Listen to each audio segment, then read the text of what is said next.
दोस्तों IAS विषय Siddharth academy में स्वागत है।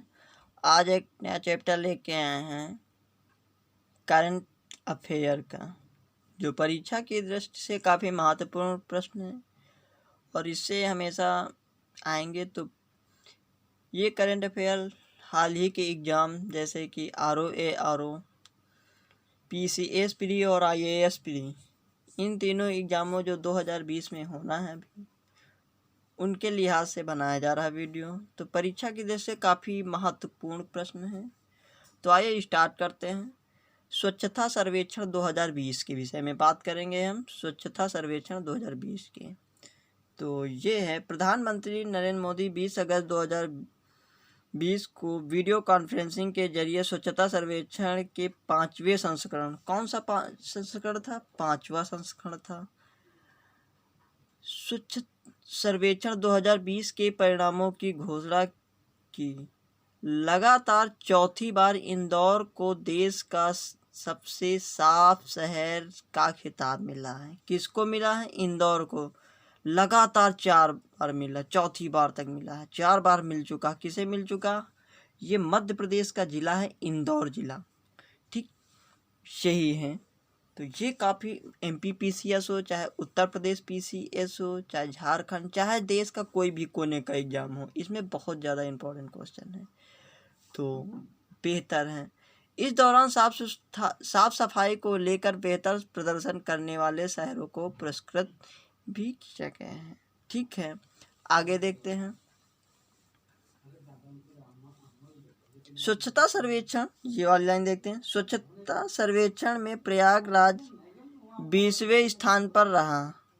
प्रयागराज जो है उत्तर प्रदेश का जिला है, पूर्व नाम इसका इलाहाबाद था, तो वो 20वें स्थान पे है। आगे देखते हैं। वर्ष 2016 में इस वार्षिक स्वच्छ सर्वेक्षण की शुरुआत एक स्वच्छता निगरानी उपकरण के रूप में की गई थी, किंतु वर्तमान में यह समय के साथ स्वच्छता के संस्थान पर केंद्रित एक उपकरण के रूप में विकसित हो गया है। आगे देखते हैं जो इम्पोर्टेंट मुख्य बातें, अब देख लेते हैं मुख्य बातें। देश के सबसे साफ शहरों की लिस्ट में इंदौर के बाद दूसरे स्थान पे सूरत है। कौन है? सूरत दूसरे स्थान पे, और ये देखिए सूरत है दूसरे स्थान पे। तीसरे स्थान पर नवी मुंबई रहा है। 100 से ज़्यादा शहरों वाले शहरों वाले राज्य में सबसे साफ राज्य छत्तीसगढ़ रहा। अगर राज्यों की बात करें तो आप छत्तीसगढ़ के पास जाना होगा। ठीक, ये है आपका छत्तीसगढ़। ये नवी मुंबई जो तीसरे नंबर पे स्वच्छ पे रहा है, ये आपका छत्तीसगढ़ है। 100 से कम शहरों वाले राज्य में सबसे साफ कौन रहा? तो झारखंड। 100 से कम शहरों वाले कौन? झारखंड घोषित किया। भारत के सबसे साफ कैंटोनमेंट एरिया के तौर पर किसे मिला? जालंधर कौन? जालंधर बनी है, ये हरियाणा पंजाब में ये।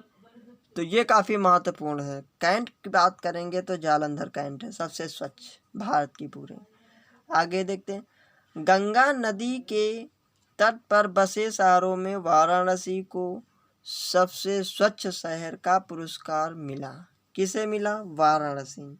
यहाँ से मोदी जी अपने सांसद हैं, वहीं से मिला है। फिर उसके बाद दूसरे नंबर पे आता उत्तर प्रदेश का गंगा के किनारे कानपुर, मुंगेर, प्रयागराज और हरिद्वार।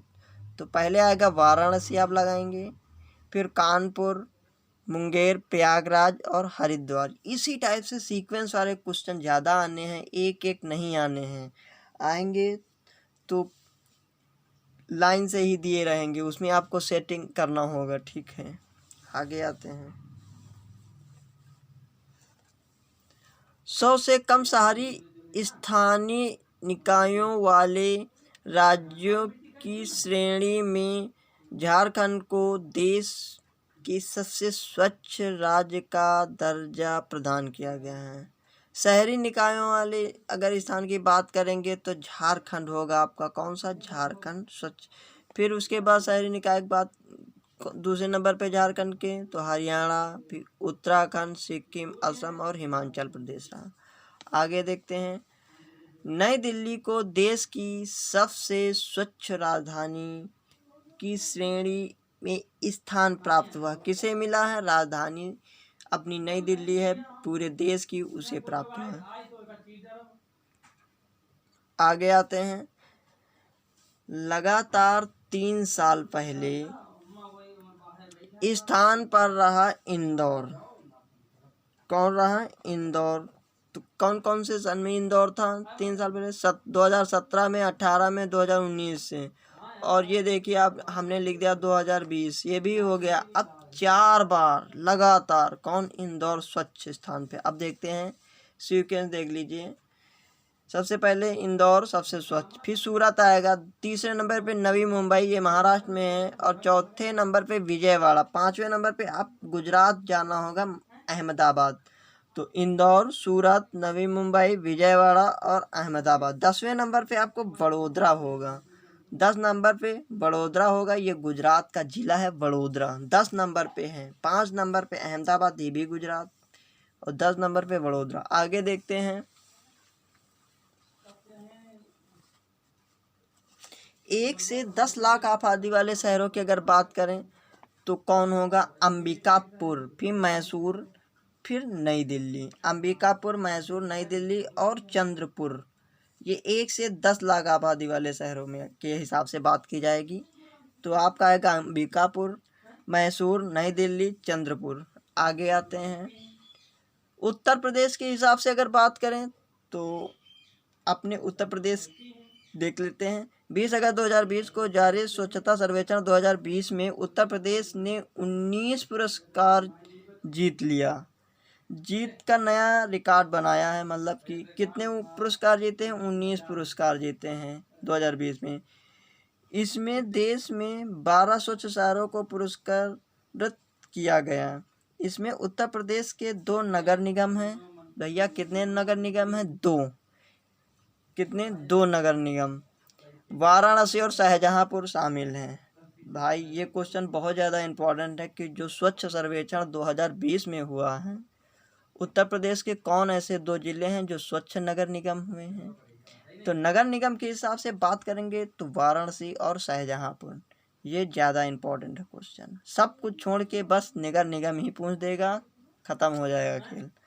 ठीक, आगे आइए, अब देखते हैं जिले के हिसाब से कौन है। नगर निगम की अगर बात करेंगे तो वाराणसी और शाहजहांपुर हैं। ठीक, अब जिलों के हिसाब से देखते हैं उत्तर प्रदेश का, लखनऊ, आगरा, गाजियाबाद, प्रयागराज और इलाहाबाद। उत्तर प्रदेश के हिसाब से अगर बात किया जाए तो लखनऊ सबसे ऊपर आता है, फिर आगरा आता है, फिर गाजियाबाद आता है, फिर प्रयागराज, कानपुर। ठीक, केवल प्रदेश के हिसाब से कौन एंट्री हो रही है। ठीक, अगर पूरे देश के हिसाब से बात करेंगे तो ये बहुत ज़्यादा 12 नंबर पे चले जाएंगे फिर तो, और प्रदेश के हिसाब से बात करेंगे तो 1 नंबर पे रहेगा। ठीक, उसी तरीके आगरा अपना पूरे देश में 16 नंबर पे हैं। ठीक, ये 2 नंबर पे हो जाएगा। गाजियाबाद 19 नंबर में, मैं पिछले बता चुका हूँ कि प्रयागराज 20 नंबर पे है पूरे देश के हिसाब से, ऐसे 4 नंबर पे हैं। ठीक है, आगे आते हैं, राम मंदिर के हिसाब से बात करते हैं। प्रधानमंत्री नरेंद्र मोदी ने अगस्त 2020 में अभिजीत मुहूर्त में श्री राम मंदिर में भव्य राम मंदिर जन्मभूमि में भव्य राम मंदिर के निर्माण के लिए भूमि पूजन करने के साथ ही आधारशिला भी रखी। ठीक, तो अब देखते हैं, राम मंदिर के निर्माण के लिए श्री राम जन्मभूमि तीर्थ क्षेत्र नाम से ट्रस्ट का गठन किया। किस ट्रस्ट से नाम रखा गया? श्री राम जन्मभूमि तीर्थ क्षेत्र ट्रस्ट। ठीक, आगे देखते हैं, कितने सदस्य हैं, क्या है? केंद्र सरकार द्वारा इस ट्रस्ट में 15 सदस्यों को शामिल करने का प्रावधान किया। कितने सदस्य होने चाहिए? 15। ठीक है, कोई बात नहीं, आगे आते, जिसमें एक ट्रस्टी जो होता है, एक ट्रस्ट जो अनिवार्य रूप से दलित होना चाहिए, दलित वर्ग जरूर शामिल होना है, जरूरी है, अति आवश्यक है। तो एक दलित हो गया, तो बच्चे कितने? 14 लोग। अगला, आगे देखते, ध्यातव्य है कि 9 नवंबर 2019 को सर्वोच्च न्यायालय ने राम जन्मभूमि बाबरी मस्जिद विवाद मामले में निर्माण देते हुए सरकार को मंदिर निर्माण हेतु ट्रस्ट के गठन का आदेश दिया था। बस इसमें कुछ खास नहीं देखना, बस वही लाइन देखना।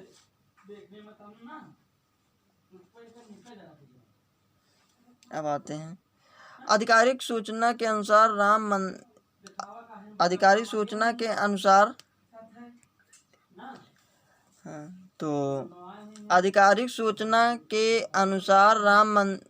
मंदिर निर्माण के लिए लगभग 67 एकड़ भूमि ट्रस्ट को हस्तांतरित की। मंदिर निर्माण के लिए कितने? 67 एकड़ भूमि ट्रस्ट को हस्तांतरित की।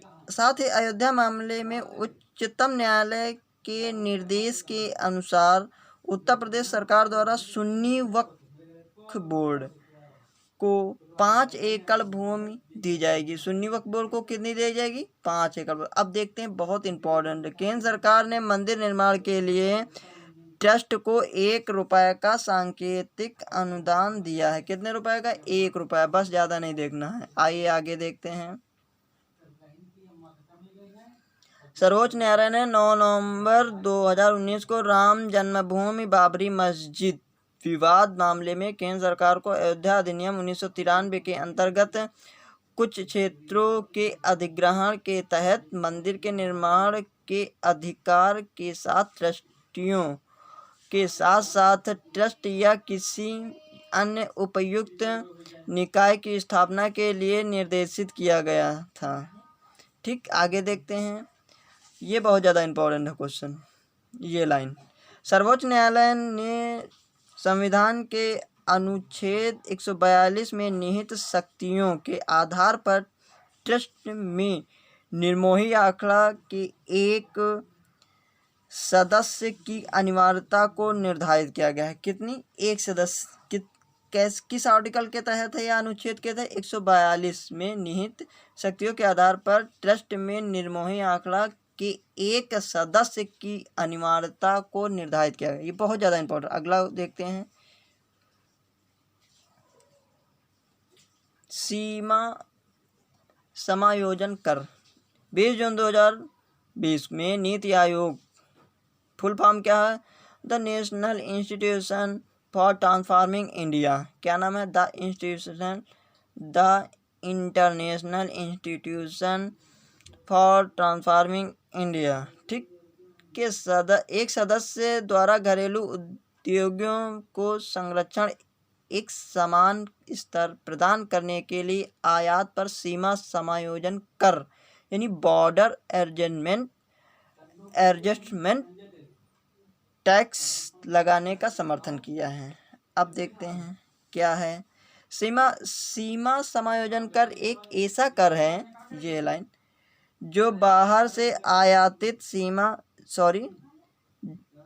एक ऐसा कर है जो बाहर से आयातित सामान पर बंदरगाह लेवी शुल्क के अलावा लगाया जाता है। आगे देखते हैं। यह एक राजकोषीय उपाय है जिसे कर के गंतव्य सिद्धांत के अनुसार वस्तुओं व सेवाओं पर लगाया जाता है। ठीक,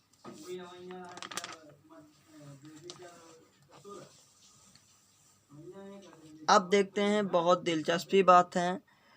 एक देश एक परीक्षा अभी लागू हुआ हाल ही में।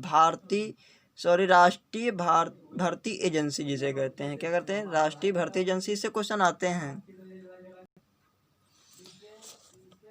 एक देश एक परीक्षा, 1 नेशन 1 एग्जाम, राष्ट्रीय भर्ती एजेंसी जिसे कहते हैं NRA, जिसका नाम है नेशनल रिक्रूटमेंट एजेंसी। क्या नाम है? National recruitment agency. अब आते हैं इसके विषय में। ये कब लागू घोषणा हुई? 19 अगस्त 2020 को प्रधानमंत्री की अध्यक्षता में केंद्रीय मंत्रिमंडल ने केंद्र सरकार की नौकरियों के लिए भर्ती प्रक्रिया में सुधार लाने हेतु राष्ट्रीय भर्ती एजेंसी यानी कि नेशनल रिक्रूटमेंट एजेंसी NRA के गठन को मंजूरी दे दी। अब इसमें कौन कौन से ग्रुप शामिल हैं ये देखते हैं। एनआरए में जो होंगे, एनआरए द्वारा जो भर्ती होंगी वो ग्रुप बी और सी वाली लाइन जाएगी, यानी गैर तकनीकी वाले, और कोई नहीं। यानी इसे नाम क्या दिया गया, सामान्य परीक्षा योग्यता परीक्षा, यानी कॉमन एलिजिबिलिटी टेस्ट, यानी सीईटी के तहत होगा। क्या नाम है, कॉमन एलिजिबिलिटी टेस्ट। आगे देखते हैं, आगे सब छोड़ना है, ये देखना है। सीईटी के तहत, यानी इसके तहत 3 वर्षों की अवधि के लिए वैध होगा, यानी एक प्री परीक्षा दे दो वो पास हो जाओगे, 3 वर्षों तक वही इक्विवेलेंट रहेगा। और फिर उसके बाद आपको डायरेक्ट ही केवल मेंस परीक्षा देनी होगी, बी और सी का फिर बाद में प्री नहीं देना है, ठीक, एक बार दे करके। आगे आता है, बस और नहीं पढ़ना है इसमें। आकांक्षी जिलों की डेटा रैंकिंग में प्रथम स्थान मैंने बीजापुर लिख दिया है, बस इतना ही आपको याद करना है। आकांक्षी जिलों की डेटा रैंकिंग में प्रथम स्थान बीजापुर मैंने लिख दिया है। अब देखते हैं क्या है मुख्य बातें। डेल्टा रैंक आकांक्षी जिलों की डेल्टा रैंकिंग क्या है, डेल्टा रैंकिंग में बीजापुर प्रथम स्थान है। ये है डेल्टा, है डेटा बोल दिया, डेल्टा। अब देख, डेल्टा रैंकिंग में 5 क्षेत्रों स्वास्थ्य एवं पोषण, शिक्षा, कृषि, जल संसाधन, वित्तीय समेकन एवं कौशल विकास तथा मूलभूत ढांचागत विकास को शामिल किया गया। कौन कौन, स्वास्थ्य एवं पोषण, शिक्षा, कृषि एवं जल संसाधन ये भी शामिल हैं, वित्तीय समेकन एवं कौशल विकास तथा मूलभूत ढांचा विकास को शामिल किया गया है। इसी टाइप से आते हैं प्री में क्वेश्चन। अब देखते हैं कौन कौन प्रथम स्थान है, एक बार लाइन से देख लेते हैं। तो सर्वश्रेष्ठ में डेल्टा रैंकिंग में कौन है, बीजापुर, रिबोई दूसरे नंबर में, फिर आते बहराइच, फिर नवादा, फिर मोगा। तो आपको बहराइच उत्तर प्रदेश का ये जिला है, ये 3 नंबर पे है। तो ये क्वेश्चन आएगा कि कौन शामिल है डेल्टा रैंकिंग में सबसे अच्छी पोजीशन पे, तो बहराइच, ठीक। बहराइच की सीमा नेपाल से लगती है, ठीक। तो बीजापुर, रिबोई ये मेघालय का जिला है, बहराइच उत्तर प्रदेश का, नवादा आप गए होंगे बिहार, तो मोगा पंजाब में। तो ये 4 ऊपर वाले तो बहुत ही ज़्यादा इम्पोर्टेंट हैं। आगे आते हैं, आकांक्षी जिला कार्यक्रम। आकांक्षी जिला कार्यक्रम की शुरुआत प्रधानमंत्री ने 5 जनवरी 2018 को की थी। नीति आयोग की एक योजना है जिसमें 112 जिलों के सामाजिक आर्थिक हालात के आंकड़े पर इसके इकट्ठे किए जा रहे हैं, उसी के तहत किया जाए। आगे क्वेश्चन देखते हैं। नई शिक्षा नीति भाई लागू हो गई है, इस विषय में बहुत चर्चा है, बहुत तेज़ी से है। तो राष्ट्रीय शिक्षा नीति, नेशनल एजुकेशन पॉलिसी 2020 भी कह सकते हो, 2020 कह सकते हो। तो आइए स्टार्ट करते हैं। शिक्षा किसी भी समाज का प्रतिदर्शी होती है। भीमराव अम्बेडकर ने कहा था कि यदि आपको किसी समाज की स्थिति का मुआयना करना है तो आपको उस देश या समाज की शैक्षिक स्थिति पर गौर करना चाहिए। ध्यातव्य है कि बदलते परिदृश्य में शिक्षा नीति में परिवर्तन अवश्य भावी हो जाता है। इसी के मद्देनज़र भारत सरकार ने हाल ही में राष्ट्रीय शिक्षा नीति 2020 यानी कि नेशनल एजुकेशन पॉलिसी 2020 को मंजूरी दी है। नई शिक्षा नीति 34 वर्ष पुरानी, राष्ट्रीय शिक्षा नीति 1986। तो पहले कब हुई थी राष्ट्रीय शिक्षा नीति, 29 साल पहले, 34 साल पहले। तो 1986 को प्रस्तावित करेगी, यानी नेशनल पॉलिसी ऑन एजुकेशन नाम था उसका, NPE नाम था, ठीक। तो इसका नाम क्या है, इसका नाम बदल के NEP कर दिया है, बस थोड़ा सा फर्क किया है, ज़्यादा नहीं। अब देखते हैं बहुत इंपॉर्टेंट चैप्टर। उद्देश्य क्या है, राष्ट्रीय शिक्षा नीति 2020 का उद्देश्य शिक्षा की पहुंच, समानता, गुणवत्ता, वहनी शिक्षा और उत्तरदायित्व जैसे मुद्दों पर विशेष ध्यान केंद्रित करना। ध्यातव्य है कि नई शिक्षा नीति के निर्माण के लिए जून 2017 में इसरो के प्रमुख डॉक्टर के कस्तूरी रंगन की अध्यक्षता में एक समिति का गठन किया गया था, ये भी पता है आपको। तो आइए अब यहाँ से देखते हैं इसको। राष्ट्रीय शिक्षा नीति 2020 वर्ष 1968 और वर्ष 1986 के बाद स्वतंत्र भारत की तीसरी है।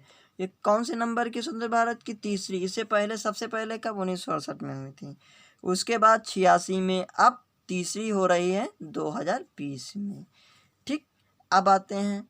उल्लेखनीय है कि NEP यानी नेशनल एजुकेशन वही पॉलिसी 2020 के तहत केंद्र व राज्य सरकार के सहयोग से शिक्षा क्षेत्र पर देश की GDP के 6% हिस्से के बराबर निवेश का लक्ष्य रखा है।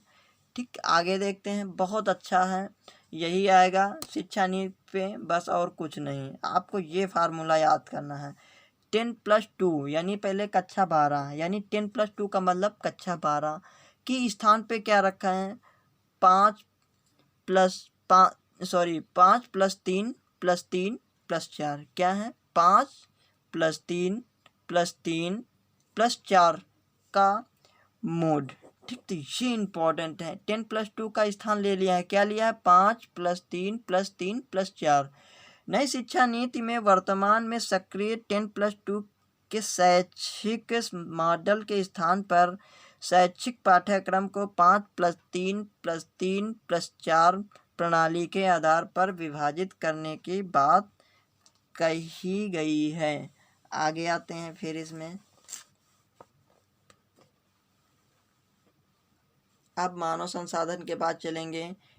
MHRD का नाम परिवर्तन, यानी कि मानव संसाधन विकास मंत्रालय के नाम में परिवर्तन। ठीक है, कोई बात नहीं। अब देखते हैं इसके विषय में विस्तृत।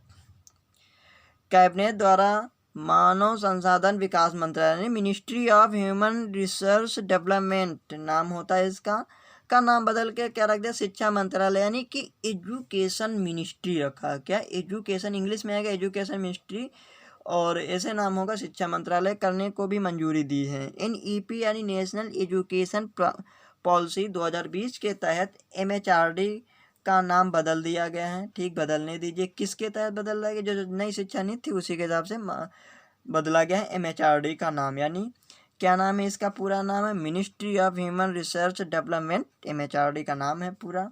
ठीक है, एजुकेशन एंड लर्निंग भी कह सकते हैं। शिक्षा और सीखने, शिक्षा मंत्रालय करने का उद्देश्य क्या है? देखिए, शिक्षा और सीखने पर पुनः अधिक ध्यान आकर्षित करना। ठीक, आगे आते हैं। बहुत ज़्यादा इम्पोर्टेंट है, सारी चीज़ें ही इम्पोर्टेंट है इसमें कुछ नहीं छूटने वाला है, प्री से लगा के मेंस तक। अब आते हैं वर्ष से, यानी 8 वर्ष की आयु के बच्चों के लिए शैक्षिक पाठ्यक्रम का 2 समूहों में विभाजन किया गया। कक्षा 8 वालों के लिए वर्ष से 8 तक कैसे विभाजन किया गया है? 3 वर्ष से 6 वर्ष की आयु बच्चों के लिए आंगनवाड़ी, बाल वाटिका, प्री स्कूल के माध्यम से मुफ्त, सुरक्षित एवं गुणवत्तापूर्ण और शिक्षा की उपलब्धता सुनिश्चित करना। तो 3 वर्ष से 6 वर्ष वाले बच्चे क्या करेंगे? बच्चे अब 3 वर्ष से 6 वाले अब आंगनवाड़ी, बाल वाटिका, प्री स्कूल माध्यम से जाएंगे और गुणवत्ता सुरक्षित प्रारंभिक बाल्यावस्था देखभाल और शिक्षा की उपलब्धता सुनिश्चित करना। Very important. अब आइए 6 के बाद अब क्या कह रहा है? 2 हिस्सों में बट गया। तो पहला हिस्सा तो ये वाला था 306 वाला। अब दूसरा हिस्सा में 6 वर्ष से 8 वर्ष तक के बच्चों को प्राथमिक विद्यालयों में कक्षा 1 और 2 में शिक्षा प्रदान की जाएगी। अब बहुत ज़्यादा इम्पोर्टेंट हो गया कि कक्षा 1 और 2 वाले जो होंगे वो किस वर्ष कौन सी कक्षा में जाएंगे? 6 और 8 वाले तो कक्षा 1 और 2 में उनको प्रदान किया। अभी तक क्या होता था? 5 साल में हो जाए तो कक्षा 1 में नाम लिख जाता, लेकिन अब क्या 6 से 8 वाले ही जाएंगे प्राथमिक विद्यालय में। ठीक, तो यहाँ पे ये परिवर्तन हुआ है। आगे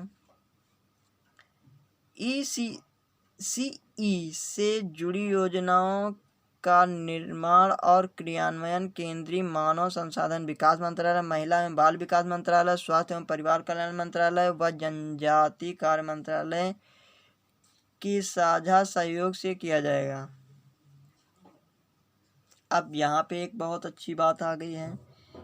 अब राज्य सरकारों द्वारा वर्ष 2025 तक प्राथमिक विद्यालयों में कक्षा 3 तक के सभी बच्चों में बुनियादी साक्षरता और संख्यात्मक ज्ञान प्राप्त करने हेतु इस मिशन के क्रियान्वयन की योजना तैयार की जाएगी। कब तक राज्य सरकार करेंगी? 2025 तक। अभी मतलब बैठे रहो, कोई आ गया तो NEP की बात 2020 की करते हैं। नेशनल एजुकेशन प्लान के विषय में बात करेंगे 2020 में। कक्षा 5 तक की शिक्षा में मातृभाषा, स्थानीय या क्षेत्रीय भाषा को अध्यापन के माध्यम के रूप में अपनाने पर बल दिया जा रहा है। अभी तक क्या होता था कि कक्षा 1 से ही इंग्लिश पढ़ा दी जाती थी, अब कक्षा 5 तक हिंदी को अनिवार्य कर दिया गया है, यानी अपनी क्षेत्रीय भाषा को अनिवार्य कर दिया गया है कि हिंदी पढ़नी ही है, भले इंग्लिश छोड़नी है। जैसे कि बहुत गलियों में स्कूल खुले हैं, अब बंद होंगे, ठीक है। और कक्षा 5 से पहले आप हिंदी, पहले अपनी क्षेत्रीय भाषा याद नहीं है और इंग्लिश याद कराने चले हैं, ठीक।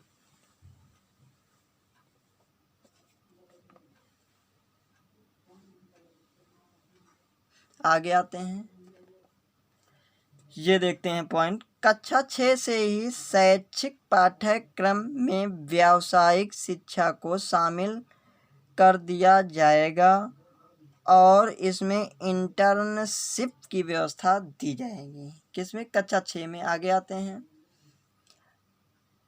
राष्ट्रीय शैक्षिक अनुसंधान और प्रशिक्षण परिषद, national council of education research and training, क्या नाम है इनका? NCERT। बहुत किताबें खरीदते हैं NCERT का, लेकिन फुल फॉर्म नहीं याद है, चलो याद कर लो। हिंदी में देखेंगे तो राष्ट्रीय शैक्षिक अनुसंधान और प्रशिक्षण परिषद, क्या नाम है हिंदी में NCERT का? राष्ट्रीय शैक्षिक अनुसंधान और प्रशिक्षण परिषद। अब इसी को इंग्लिश में परिवर्तित करेंगे तो क्या होगा? National council of education research and training, क्या नाम है? NCERT को इंग्लिश में क्या कहेंगे? National council of education research and training. पूरा शिक्षा विभाग ही परिवर्तित कर दिया गया। तो द्वारा स्कूली शिक्षा के लिए राष्ट्रीय पाठ्यक्रम रूपरेखा, national curricular framework for school education NCFSC 2020-21 तैयार की जाएगी। बहुत सही क्वेश्चन है, NCFSC 2020 के तहत तैयार की जाएगी। नाम क्या है इसका? National curricular framework for school education, ठीक। आते हैं आगे। अब बहुत ज़्यादा इम्पोर्टेंट यहाँ से भी है, ये वाला देख लीजिए, मुझसे छूट गया है। छात्र कक्षा 3, 5 और 8 के स्तर पर स्कूली परीक्षाओं में भाग लेंगे, जिन्हें उपयुक्त प्रशिक्षण द्वारा संचालित किया जाएगा। छात्रों के समग्र विकास, आ गया थे, छात्रों के समग्र विकास के लक्ष्य को ध्यान में रखते हुए कक्षा 10 और कक्षा 12 की परीक्षाओं में बदलाव किए जाएंगे। वेरी गुड भाई। इसमें भविष्य के सेमेस्टर में बहुकल्पीय प्रश्न होंगे, तो 10-12 वाले जो होंगे, चाहे 100 हो या 50 हो या 70, वो उनका मैटर है, उसमें बहुकल्पीय प्रश्न पूछे जाएंगे, ठीक। अभी तक नहीं ये था, अभी तक 5-6 आ जाते थे शुरू में, अब नहीं ये सब। जैसे सुधारों को शामिल किया जा सकता है, ठीक, शामिल होगा ही ये सब। छात्रों की प्रगति के मूल्यांकन के लिए मानक निर्धारक निकाय के रूप में परख। अब यह आएगा कि परख क्या है? परख एक शिक्षा संबंधित है, स्वास्थ्य से नहीं है। ये परख जो है शिक्षा से संबंधित है। परख नामक एक राष्ट्रीय आकलन केंद्र यानी नेशनल असेसमेंट सेंटर की स्थापना की जाएगी। किसके द्वारा? परख के द्वारा। तो ये परख किससे संबंधित? शिक्षा से। यही क्वेश्चन आता है कि परख किससे है, स्वास्थ्य से हैं या फिर परमाणु से हैं या फिर और 2-3 ऑप्शन दे देते, तो परख जाएंगे तो शिक्षा पे संबंधित होगा, ठीक। इसी तरीके एक ध्रुव भी आता है, क्या नाम है, ध्रुव, वो शायद 2019 में पूछा गया था, ये भी शिक्षा से ही है, ठीक है, ध्रुव भी। आगे आते हैं,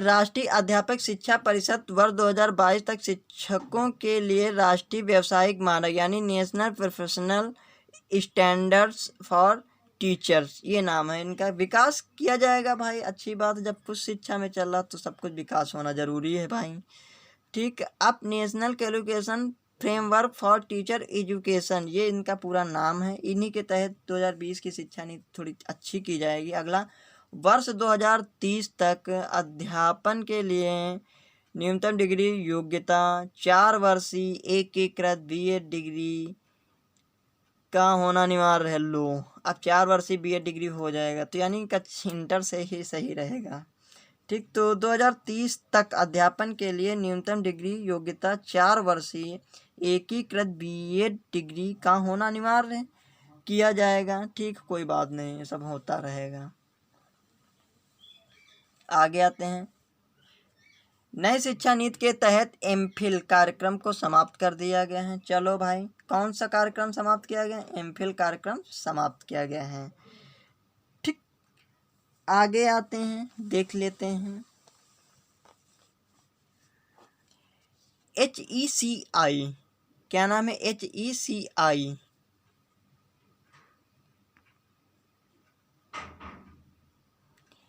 के कार्यों के प्रभावी और प्रदर्शितापूर्ण निष्पादन के लिए 4 संस्थानों निकायों का निर्धारण किया गया है, ठीक। तो ये हैं आपके 4, तो ये आपके इम्पोर्टेंट होंगे।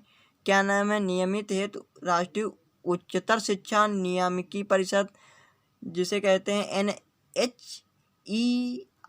दूसरा है मानक निर्धारण सामान्य शिक्षा परिषद, आप इसका इंग्लिश में देख लीजिए, वित्त पोषण उच्चतर शिक्षा अनुदान परिषद। और एक बचा है आपका प्रत्यायन, राष्ट्रीय प्रत्यायन परिषद यानी नेशनल एक्रेडिटेशन काउंसिल नाम है। अगला देखते हैं, इसको ख़त्म करते हैं जल्दी से क्योंकि वीडियो बड़ा हो रहा है। महाविद्यालयों की संबद्धता 15 वर्षों में समाप्त हो जाएगी, ठीक है, और उन्हें क्रमिक स्वायत्तता प्रदान करने के लिए एक चरणबद्ध प्रणाली की स्थापना की जाएगी। देश में IIT और IIM, क्या है, IIT और IIM के समकक्ष वैश्विक मानकों के बहुविषयक शिक्षा और अनुसंधान विश्वविद्यालय की स्थापना की जाएगी। बहुत सही है, क्या, बहुविषयक शिक्षा अनुसंधान की विद्यालय की स्थापना की जाएगी, तो ठीक है, वो अपने हिसाब से केंद्र सरकार करेगी, ठीक। आगे आता है, एक राष्ट्र एक मतदाता एक पहचान यानी 1 नेशन 1 वोटर ID। तो ये अब अगले वीडियो में मिलेगा, इसमें नहीं। वीडियो 33-34 मिनट का हो गया, तो चैनल को लाइक, सब्सक्राइब और शेयर ज़रूर कर दीजिए। परीक्षा पेपर इसी टाइप से आता है, ठीक है। तो मिलते हैं नेक्स्ट चैनल पे।